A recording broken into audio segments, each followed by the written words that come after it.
Hello, everyone. I'd like to thank you for participating in our webinar today.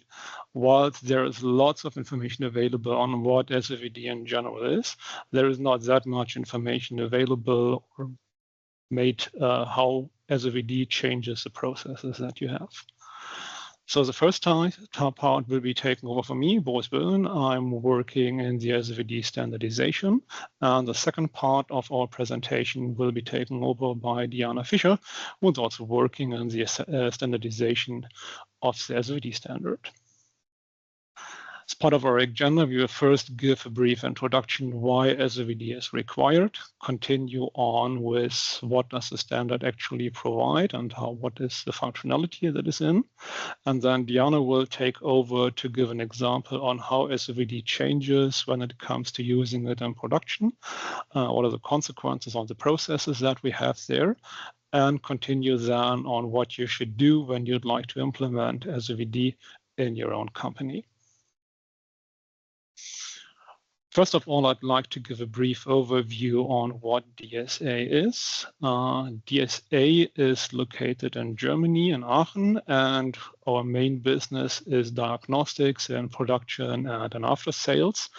And we have subsidiaries across over the world. Wherever there is a production site, we have a subsidiary there to support our customers. And we are doing that for over 46 years by now.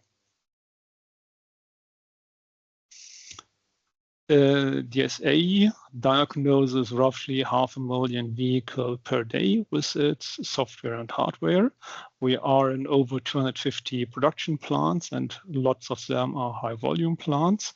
We are in 35,000 workshops and 15,000 periodical technical inspection facilities here in Germany, where that is required by law.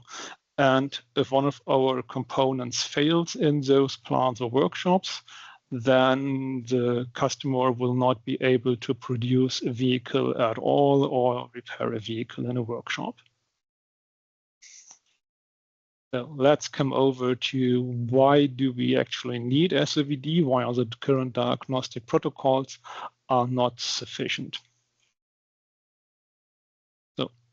In 2020, Sony announced the Vision S prototype, and despite all the different classifications of what an SDV is technically and so on, I think with the statement moving from conventional group of independent systems to a system that has a potential to continue growing in real time, with the Vision S prototype, Sony is pursuing a car that never stops evolving.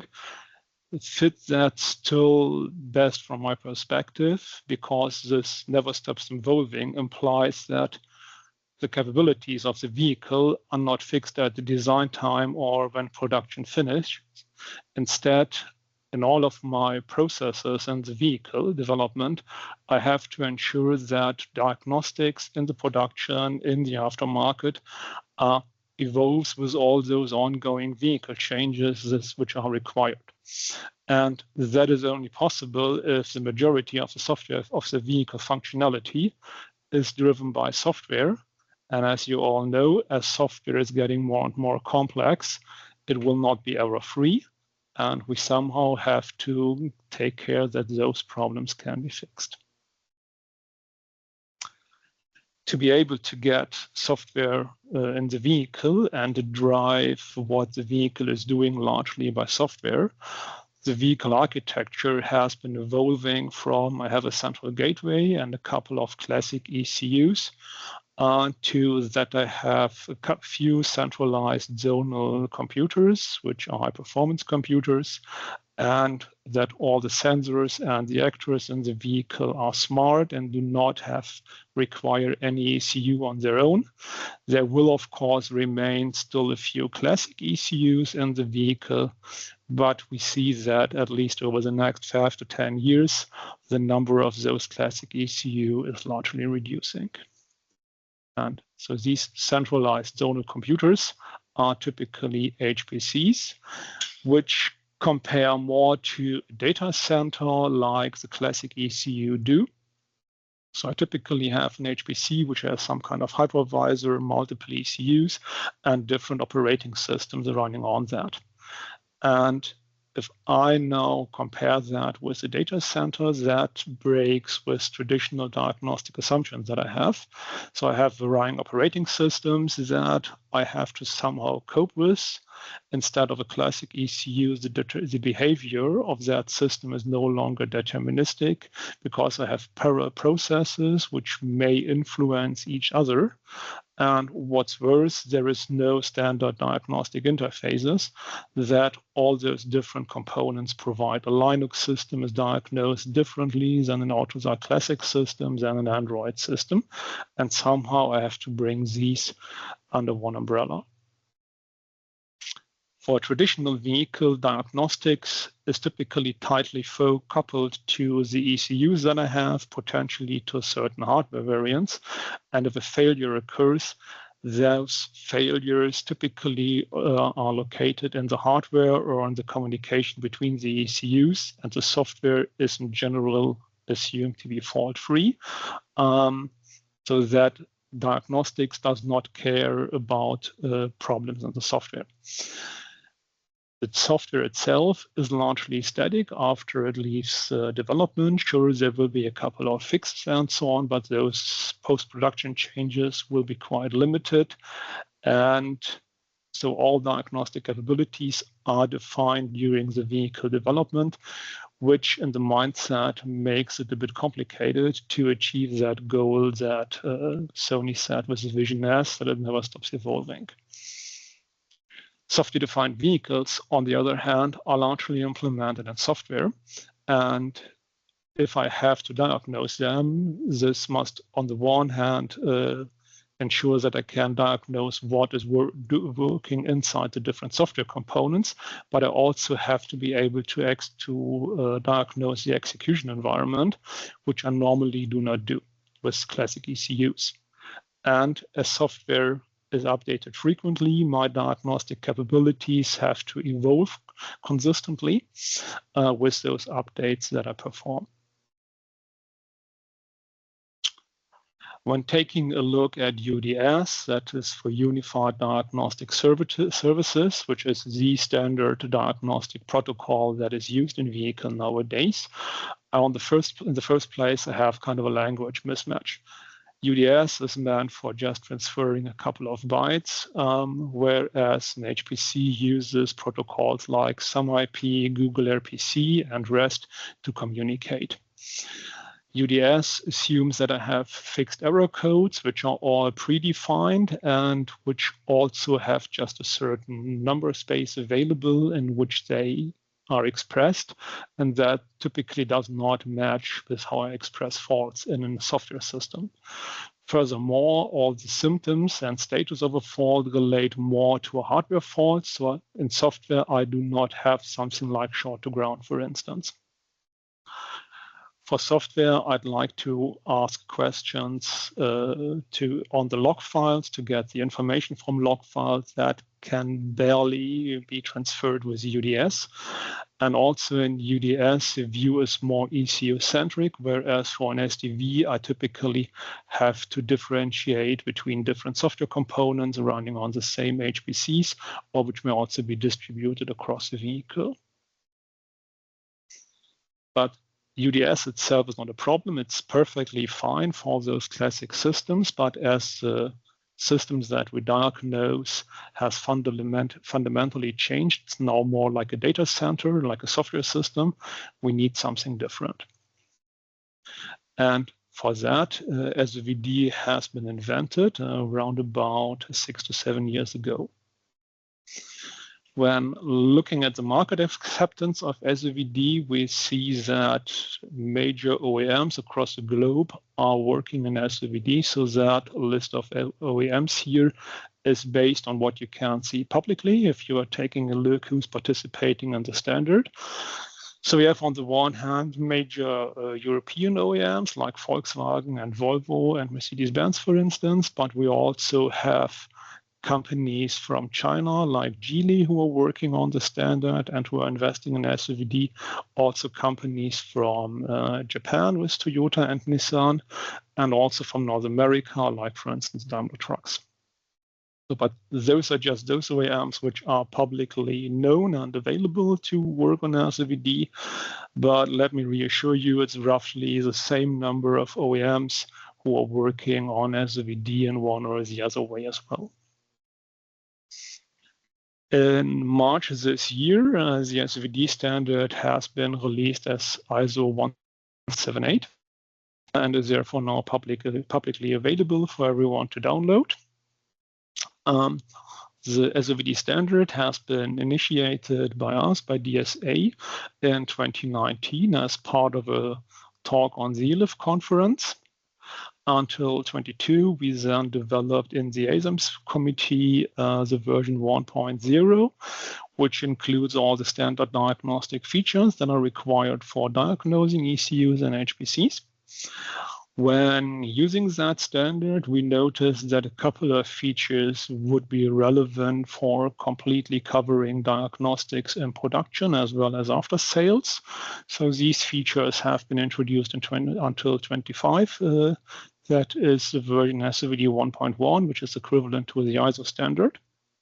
And currently, the standardization is ongoing and will end in 27, probably roughly, where we will add, on the one hand, more advanced HPC diagnostics and also prepare SOVD for being considered in other industries, like, for instance, the truck and trailer business, off-highway, and agricultural domain already expressed interest in using SOVD. What are the core concepts of SOVD? So in the first place, we said we'd like to have, based not on proprietary technologies, we'd like to use common industry practices and therefore choose the REST API. So you can use HTTP to talk to the vehicle for diagnosing it. The API is fully self-descriptive. That means that you can ask the vehicle how certain information is provided. It's service-oriented, as we see in an example later on. I can explicitly ask for faults and measurements. SOVD is independent of the vehicle's protocols and architecture underneath. So the SOVD standard adopts what your vehicle provides, and you don't have to change your existing vehicle. The functionality provided by SOVD is fully designed for working with HPCs, and I can interrogate my vehicle what kind of diagnostic capabilities are provided by it.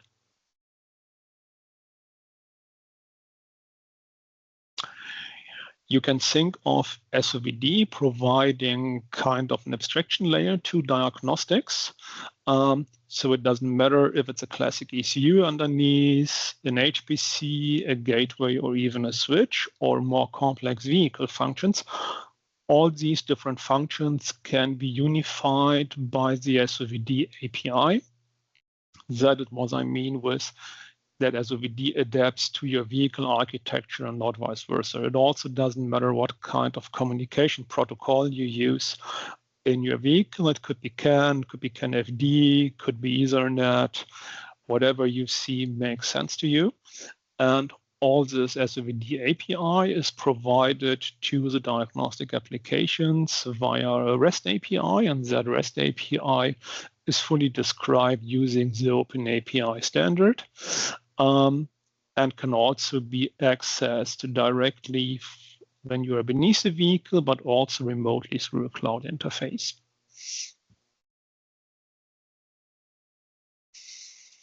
Which use cases are provided via the SOVD API? On the one hand, I can do basic vehicle diagnostic, like reading faults, measurements, and so on. So if you're familiar with UDS, you will all know that. You can do things specifically relevant for diagnosing SDV, so you can get access to log files. You can retrieve arbitrary data from the vehicle, like, for instance, the core dump of a crashed application, but also the models of an ADAS system. For configuration and update, it, of course, for sure provides all the relevant information for doing a software update or changing the vehicle configuration. And especially, it's fully OTA capable, and this provides a way to do a software update remotely. And it also integrates nicely with any existing OTA solutions that you have in your vehicle. So you do not have to have a different way of doing an OTA update just because you are using SOVD. And with being able to do the configuration of the vehicle and the software update, you can also do something like feature on demand enabling. Furthermore, it provides advanced diagnostic functionalities like reacting on triggers, fetching communication logs of your raw CAN and Ethernet communication. Because we intended SOVD to be remote capable, we ensure that also multiple clients can access the vehicle in parallel. It can also ensure that the client can work exclusively on the vehicle. And we have the ability to download scripts to dynamically add new functionality for diagnostics. How does SOVD look like? So I do a simple GET request in this example to get the position of my rear windows from the window control application. I don't mind here on which ECU it is. And what I get back is that the position left is 100 and the position right is 0. But as part of that response, if I don't know that before, I would not know if that is millimeters or inches or whatever. Therefore, I can always ask the API, please provide me details about what data is provided. And again, get back that position left is an integer value ranging from 0 to 100, and that it is the position in percents.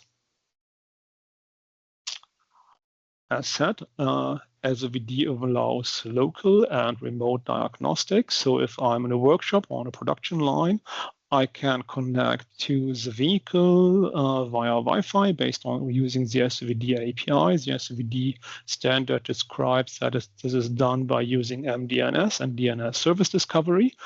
But I can also do an access remotely. So I have kind of a proxy in my cloud, and then you can use a proprietary connection. So for instance, typical IoT-based communication to connect remotely to the vehicle. And compared to other approaches that you may know, SOVD ensures that I have a full functional parity between local and remote access. So I can not just read some faults out or some measurements. I can also fully control I/O controls of the vehicle, and you as the responsible of the vehicle can decide if that is allowed or if that is not allowed.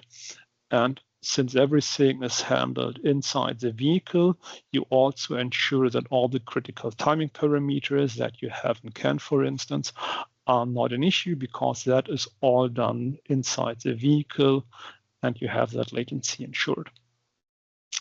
Furthermore, I can do logs that ensure that only one of those parties can do critical operations which should not interfere with each other.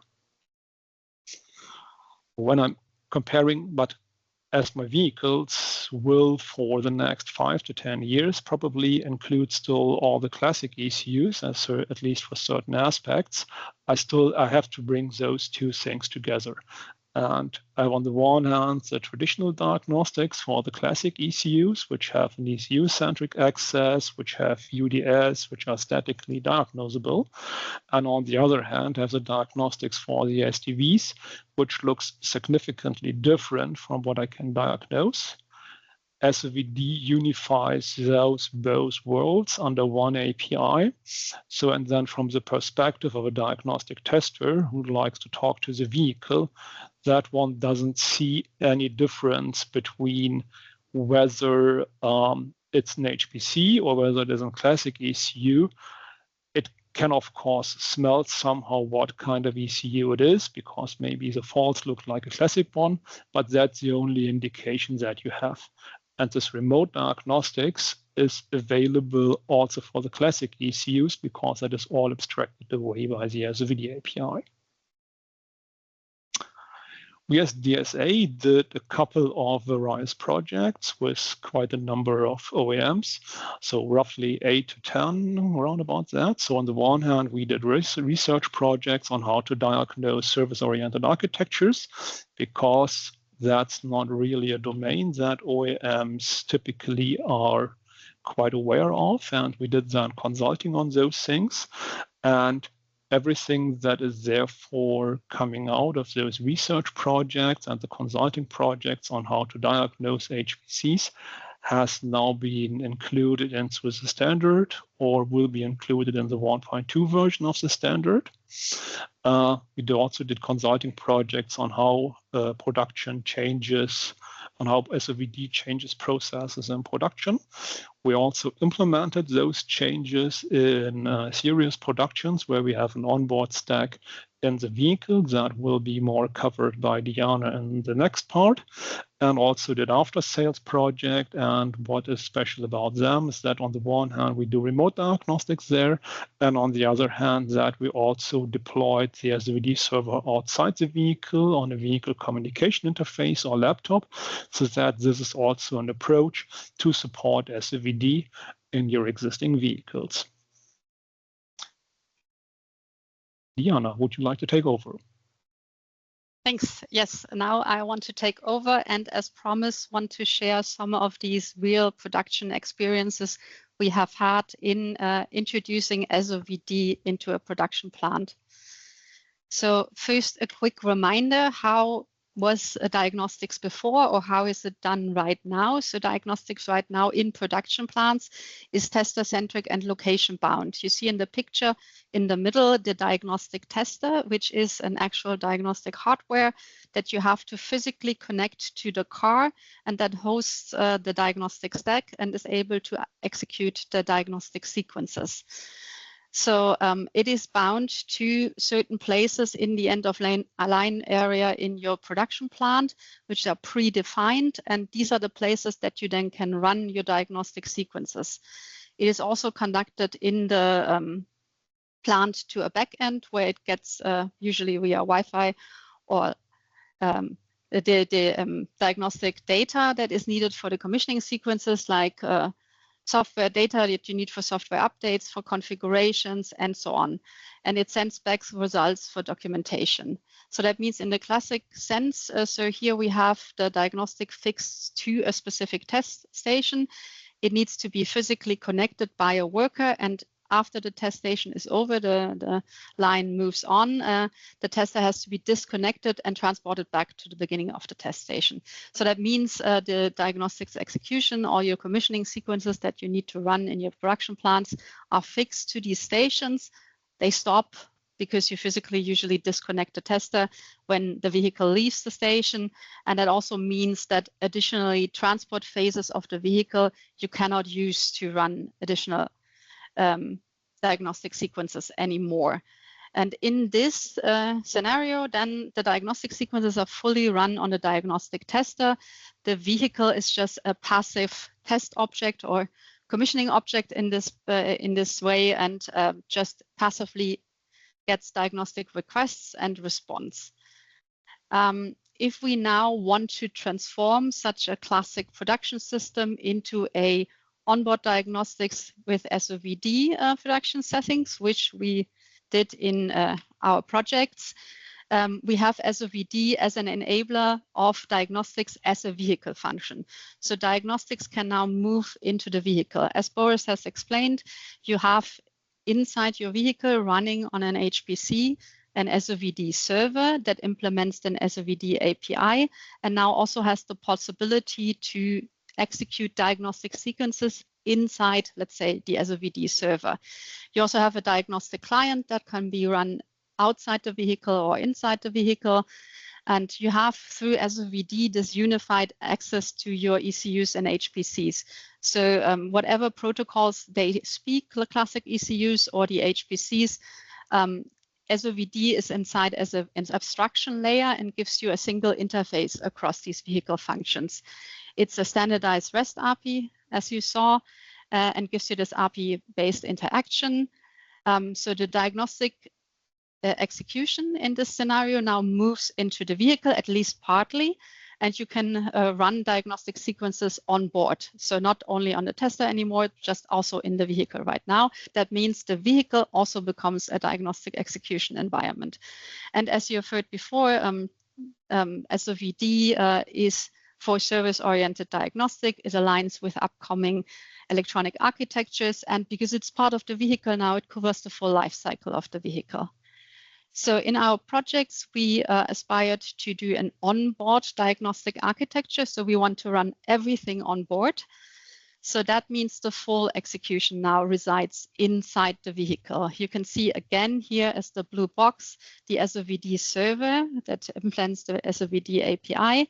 You have inside the diagnostic execution in our SOVD server with an OTX runtime. OTX is another standard for diagnostic test sequences.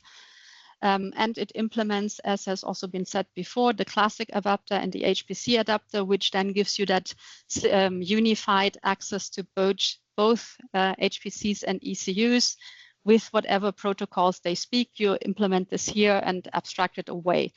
And then in our scenario, now we also have the onboard tester actually on the vehicle. So the whole diagnostic execution moves inside the vehicle. That means the onboard tester now also has a connection, of course, to the backend because it still, again, needs data for the commissioning, for software updates, for configuration. And of course, there's also at certain points visualization required. So either the workers need to be informed about what's happening, for example, on big screens along the line, or you can use a screen that you have inside your vehicle, for example, on the infotainment system to visualize things to the worker and to enable the worker, for example, to start certain tests or to confirm something that is needed during your diagnostic sequences. And you can also connect to handheld devices for workers who are standing next to the vehicle. It also can connect to the plant infrastructure because of course, for certain tests or for certain things that you need to do in your production line to commission your vehicle, you need extra infrastructure. So you need, for example, a roller bench or a calibration station or something that you then also need to connect to go through the commissioning that you need to do with the vehicle. And then from the back end, the diagnostic sequences can be triggered. But of course, if you, for example, visualize some of part of the tester also on the infotainment system, you can also interact with the tester from there. So because we wanted to get a little more concrete, so we did this in different production projects in production. So not already in engineering, the vehicle came with an SOVD server, but we tested it in production. So we introduced, we had an Android infotainment system and we deployed the onboard tester, including an SOVD server there and an OTX runtime. And that was not an SDV, I want to stress. So this is a vehicle that has an HPC available for this in an infotainment system, but it's not a full SDV. So all of the other ECUs in there are still classic ECUs. They still speak UDS.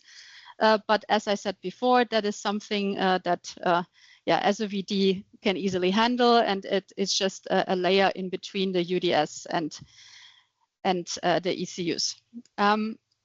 So the infotainment system here was able to provide a CPU performance that was on par with an external tester because, of course, if you now put the diagnostics inside the vehicle, it's unlikely that you have a dedicated HPC just to run diagnostics like you had with an external tester before.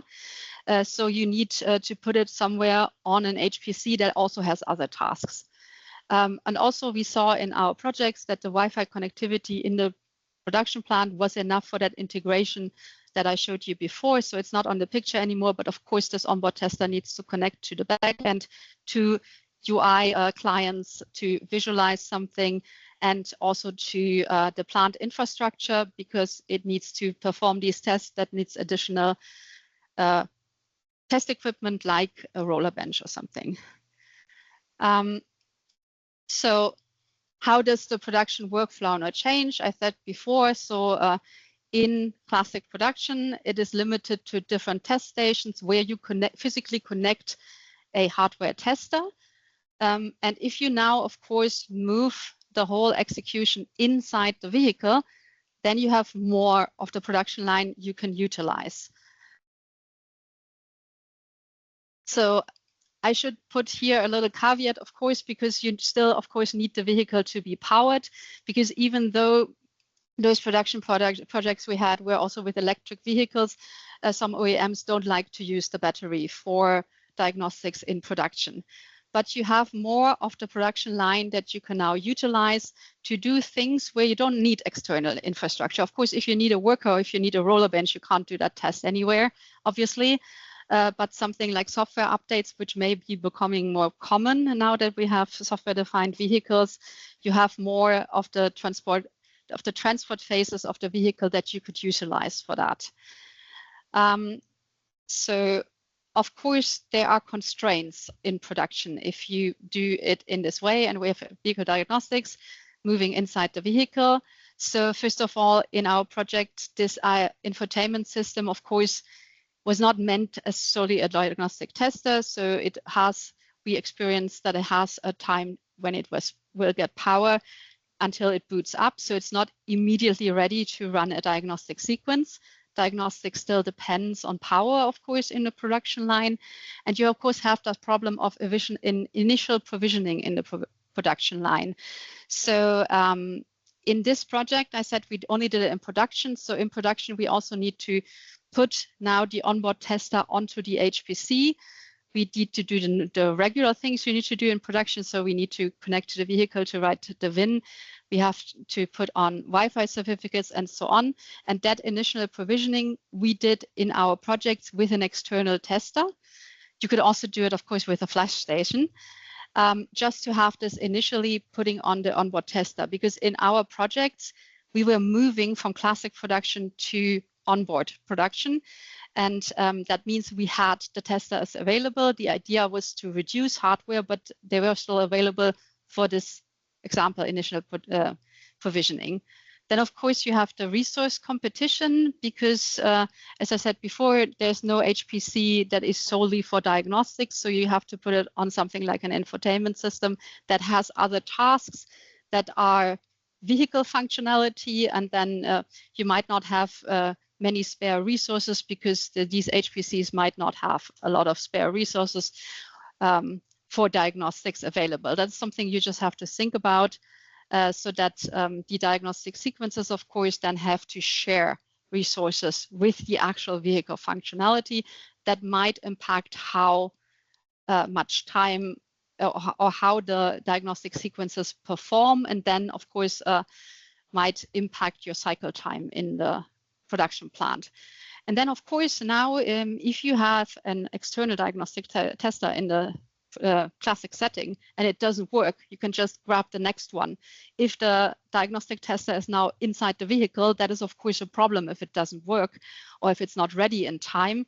So you need to explicitly plan for fallbacks so that you don't accidentally stop the line because there's a problem with the software of the diagnostic tester or with the HPC that is running the diagnostic tester and the SOVD server. So it's important to plan for that so that you don't stop the line. But in our projects, we had some testers that we kept and that are used then as a fallback if there's any problems with the onboard tester. So you see there are some constraints, there are probably more. They are manageable and they were managed in these projects. So yeah, so it was successful. One of the goals, of course, was to save on hardware. So it was possible to reduce the number of dedicated testers from over 30 to around 6. That depends on the plant. It wasn't reduced to 0 because in the plant we kept them for initial provisioning and then as a fallback if there are problems. But of course, there's a lot of reduced logistics and maintenance overhead. You don't have to connect the tester anymore in all of these test stations and then disconnect it again, transport it back. And also these are not treated delicately in production, so you don't have as much maintenance or replacements of testers as you had before. So that was the success.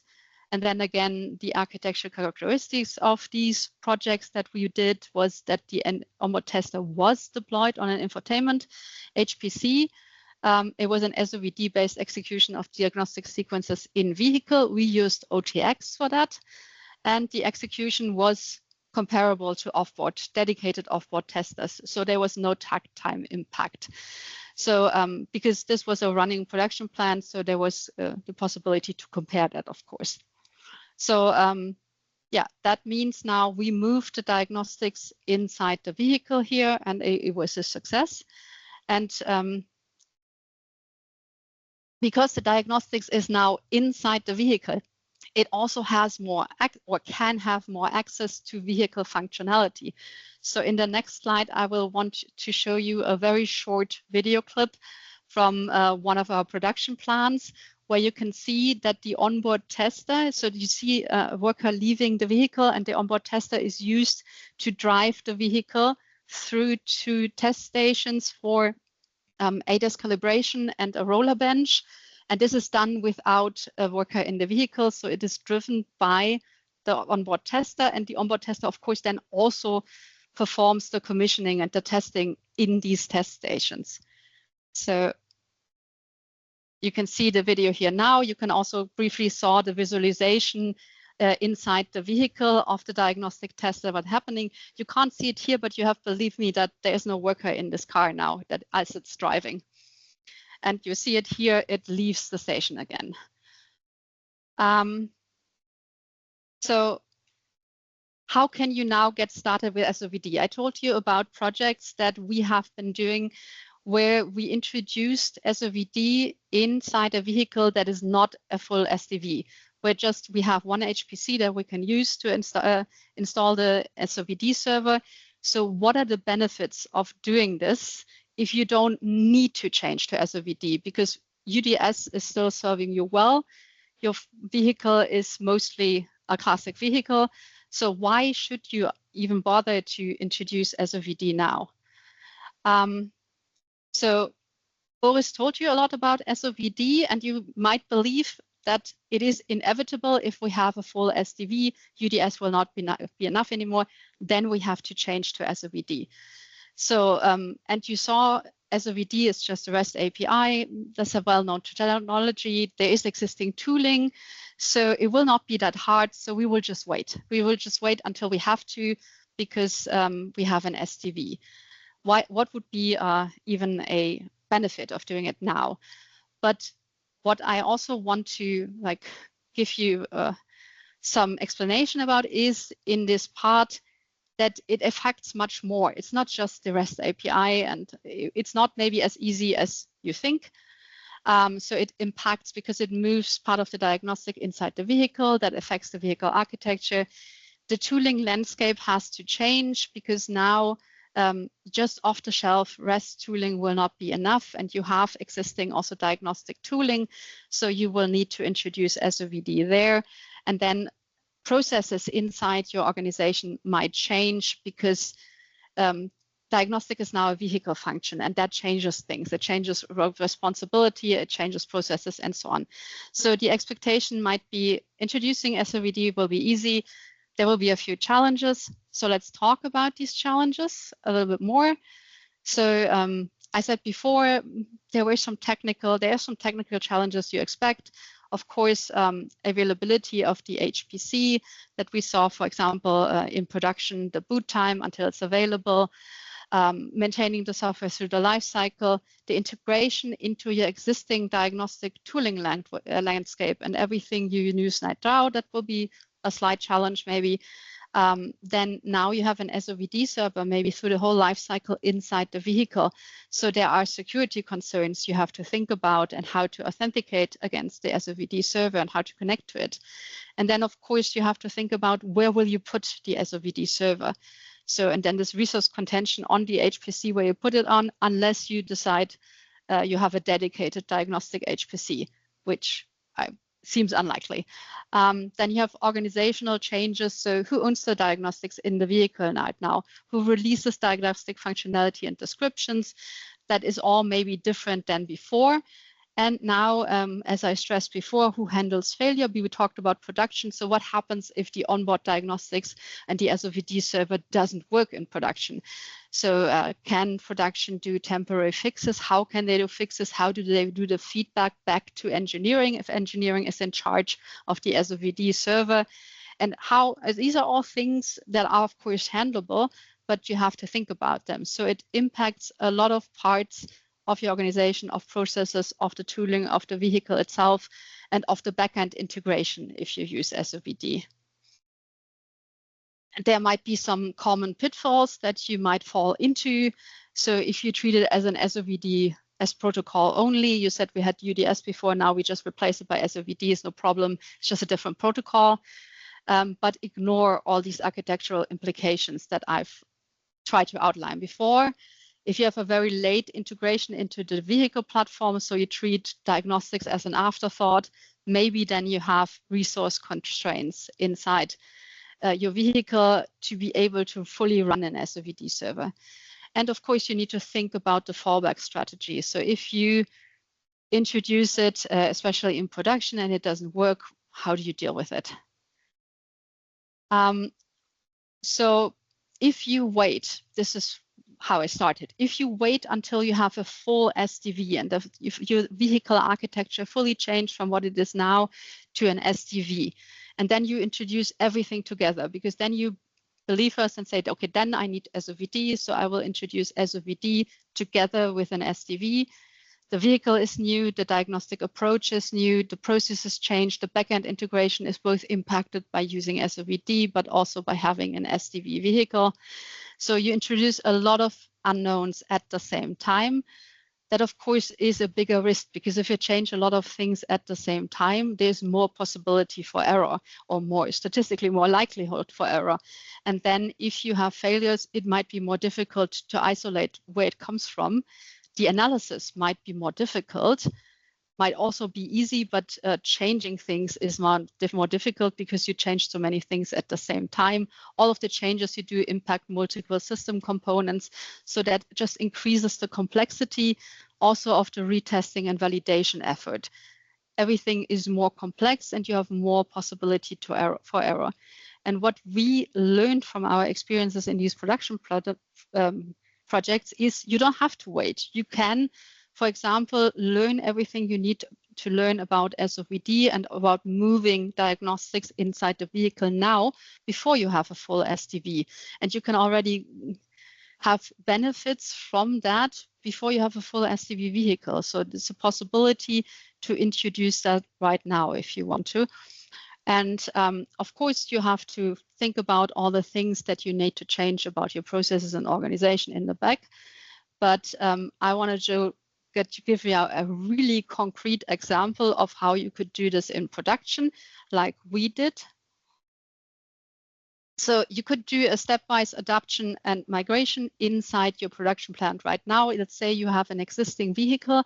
That vehicle uses UDS, let's say, and you have commissioning sequences for that. You have diagnostic capability descriptions, so in terms of ODX data or some other format. And you select from that maybe one commissioning sequence or just one simple ECU. And you say, this is my test subject ECU. I want to learn how to use SOVD with this ECU. And then you introduce SOVD just as a facade. So you keep your existing protocols as UDS, you keep the vehicle architecture, you just find a place inside your vehicle to deploy an SOVD server. And you can buy one off the shelf, and then you can have an implementation of the diagnostic adapter inside the SOVD server that, for example, can also use, we have done that in projects, can use ODX data to be able to translate from SOVD to UDS. There's also a mapping defined. So we can use that to also define a capability description or generate a capability description for an SOVD server. And then you can take your commissioning sequences for your selected ECU and just translate them from UDS to SOVD by just actually replacing the places where you use UDS with now SOVD calls. That will, of course, not be fully software-defined vehicle diagnostics SOVD, but it will give you a possibility to now learn about how to use SOVD in production. And then you go to your known vehicle platforms, so to your vehicle that you're already producing, and you validate that that your commissioning sequences still run the same, produce the same results. You can check the timing because you now have a different path to the ECU and you have the SOVD server in between. So you can check that all the timing still works. You can look at the resource uses that your SOVD server has on the HPC where you deployed, and you can make sure that all your assumptions you had and on how this commissioning sequences you selected to test on run and see and solve all these initial problems. So how to connect to the vehicle or how to connect to the SOVD server in particular and make sure that everything works. And then of course you could also circle back here and then make your whole vehicle as SOVD, but I said we want to learn in production, then you could already test it in a real production environment, because you can see how it has impacted how you do your production line, how you organize your production line, how you connect to different things in the production line. You could already test that now, and you can think about fallback strategies, but in this case, also your fallback strategy, as long as you do it like this, is quite clear, because you can still use UDS if SOVD doesn't work. So there is not that much higher of a risk if you're doing it this way, and then you can reiterate through this again. So this would be a simple-ish way to introduce SOVD in an existing production project, where you can then learn how to solve all the problems that introducing, or all the challenges, let's not call it problems, that introducing SOVD places on you. And then if you get your full SDV, then you've already learned about this. And then you only have to deal with the additional challenges that introduction of an SDV will bring. So, and with that, I will give back to you, Boris. Yeah, thank you. So as a summary, so you see that in vehicle diagnostics is existing, is available now, is used in production, and those challenges that you have with an SDV, of course, fundamentally change how you have to do diagnostics, but you can learn how to use it now.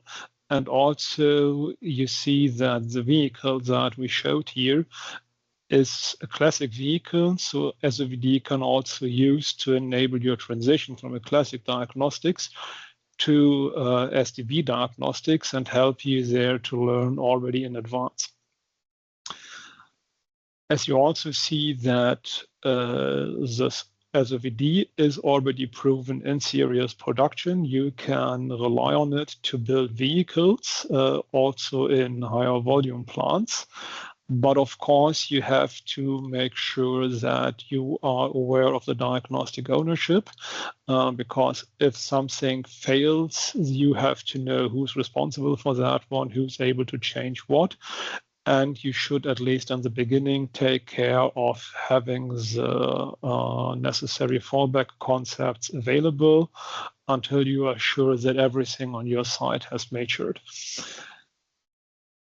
The other, to conclude that, so this introducing SOVD is no longer a question, is that feasible to do?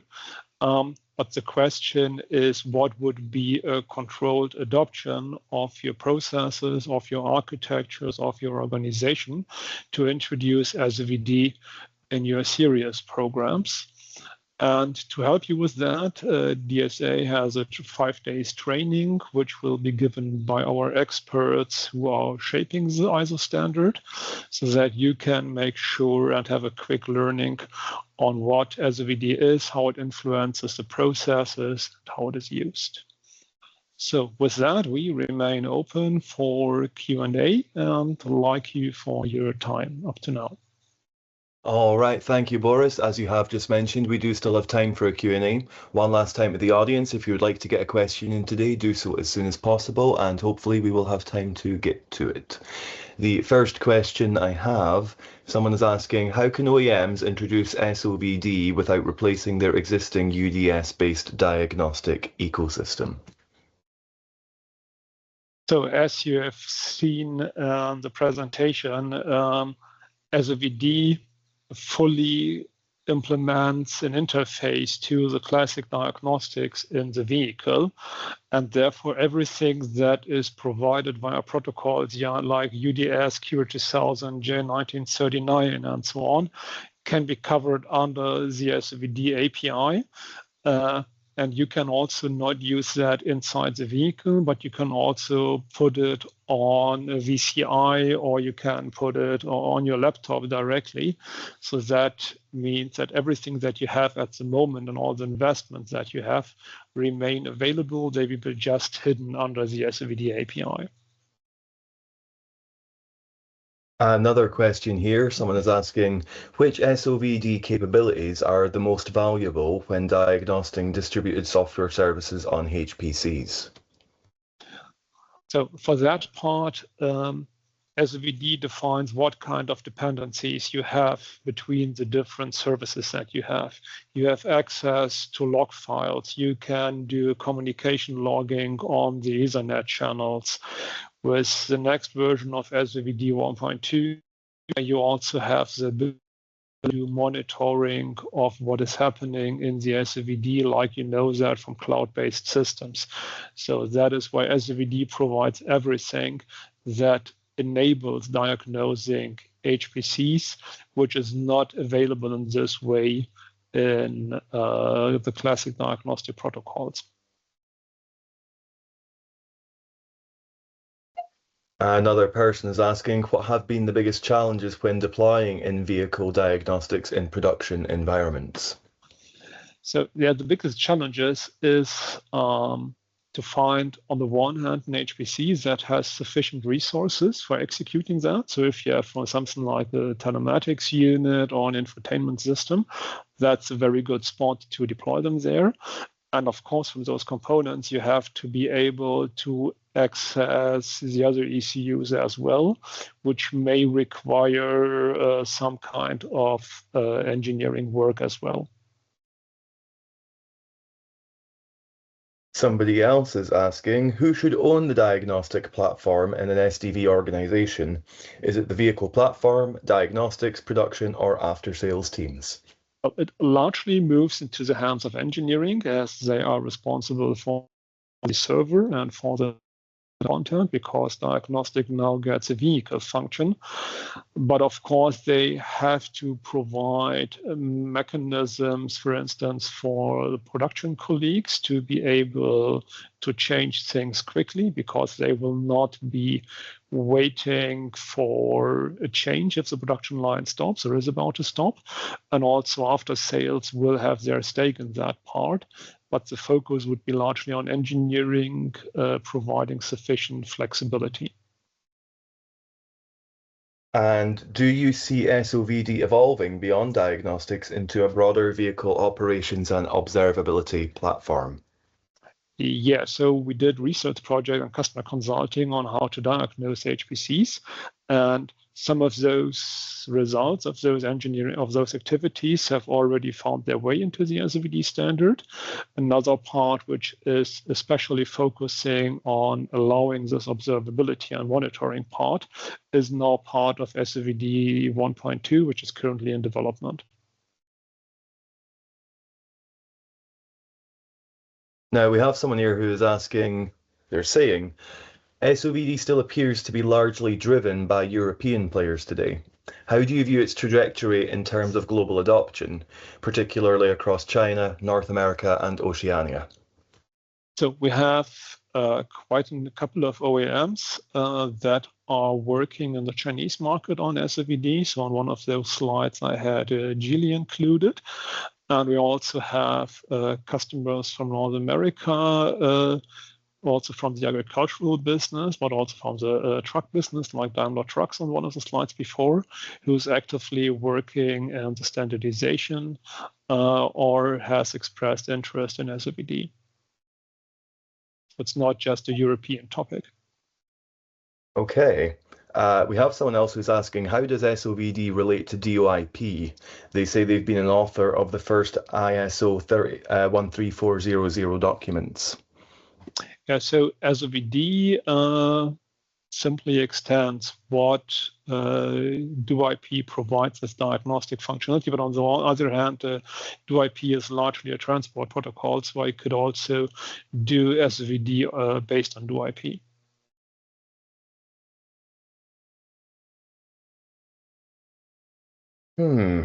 Right. We have a long question here.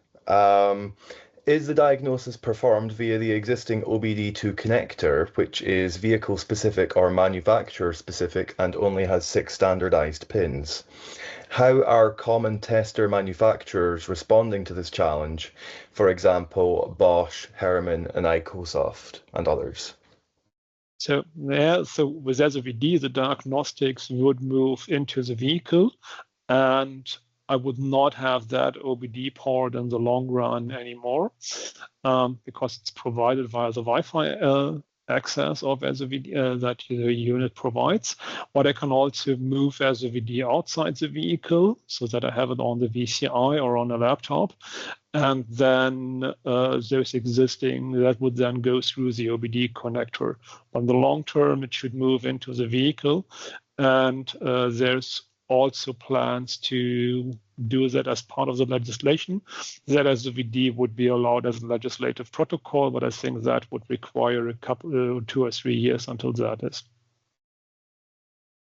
Now we have someone here who is asking, can you elaborate on how you manage the security access and authentication against the vehicle? There are 2 ways to do that. The one way is to provide that, to expose that via the SOVD API, which is supported, and then that the client still has to do that.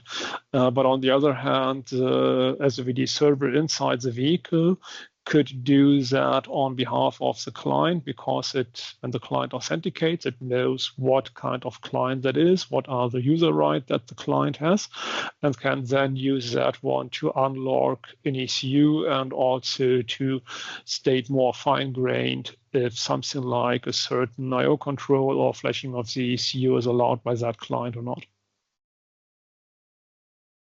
Let me see.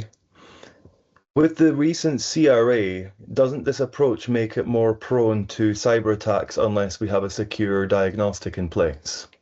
Well, SOVD relies on all the standard security mechanisms that you have in the web. So like, for instance, it's used TLS. You can also use mutual TLS to ensure that there is no man in the middle. You can use different kinds of certificates for protecting who's able to connect to the vehicle. And of course, you will not expose the vehicle directly on the public internet. That's why we had that slide in where you have some kind of proprietary mechanism for connecting a cloud system, which is kind of a proxy for you as a SOVD then to the vehicle directly. So, and therefore, having secure diagnostics helps in kind of way as another line of defense. But it's not absolutely necessary, because we have that other measures to ensure that not every client can connect to it. Just checking to see recent questions. We have someone who is asking, and I'll make this the last one because we're quite short on time now. Which SOVD capabilities cannot be achieved with a gateway abstracting DLT and UDS? So what you would still then have to send basic do-IP commands, and UDS, as I said, helps you for sure with doing diagnostics, but you would not be reasonably able to diagnose the capabilities of an HPC of a Linux system. So the default of UDS has something like 3 bytes and a fixed set of status codes, and that's nothing that matches really well to how faults will be addressed, let alone something like accessing log files or complex data. All right, folks, with 30 seconds left on the clock, is there anything that you would like to add before we wrap up? Yeah, I'd really like to thank you for attending this webinar. And if you have any questions, feel free to contact me and or Diana via LinkedIn, which is as shown on the info page for this webinar. And with that, I would like to bring today's webinar to a close. I would like to thank Boris and Diana one last time for sharing their insights with us today, and of course to DSA for its role in making today's event possible. Thanks also to our audience for all of your questions and interest in today's event. As always, it's much appreciated. Now, one last time, we will be making an on-demand version of this webinar available as soon as possible. But for now, thank you for tuning in, and goodbye. Thanks a lot. Goodbye.